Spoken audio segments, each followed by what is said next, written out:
Good morning, folks. Actually, good afternoon, folks. Today is July 22nd, the 39th day of the Tour of Discovery, and I am right now in Fredericksburg. I'm actually riding through a street, and this was part of the battlefield where the Union soldiers were trying to capture the high ground that was held by the Confederate soldiers. It's going to be a devastating loss for the Union forces.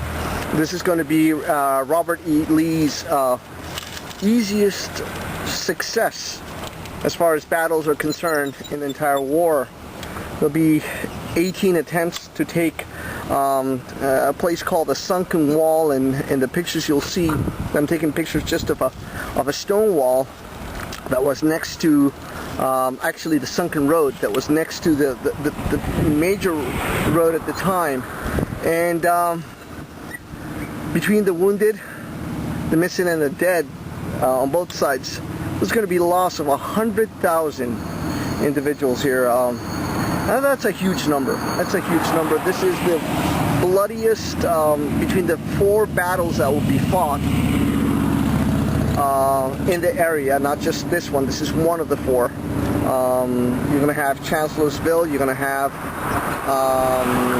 Wilderness, you're going to have let's see, the other one is Spotsylvania, and you're going to have Fredericksburg, Spotsylvania, Chancellorsville, and Wilderness. Those are the 4. It's a very sad story. It's a very sad story. This field will be covered by men dressed in blue, Union forces.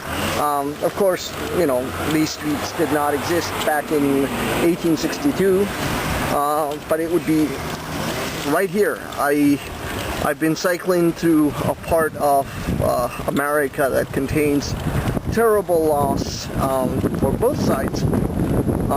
Militarily speaking, huge blunders made by the Union forces under the pressure that the general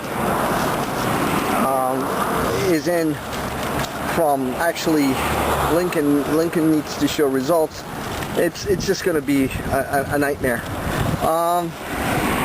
This is something that we cannot forget. The terrible cost, the terrible price to keep the Union was paid in blood. And it's I don't know, you look at the pictures, because photography by that time is available, and it's just, you're speechless. All of this. So where I'm pointing the camera, that's where the Union forces were trying to take control. They will destroy the town. It was a town of about 5,000 people back then, and but they will be unable to take the high ground.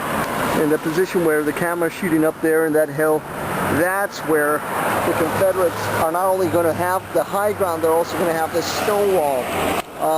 You know, while in the high ground they'll lose about 1,000 men, in that stone wall on the sunken road they're going to lose about 300 men. But overall, you know, total deaths 100,000 between deaths, missing, and wounded. So it's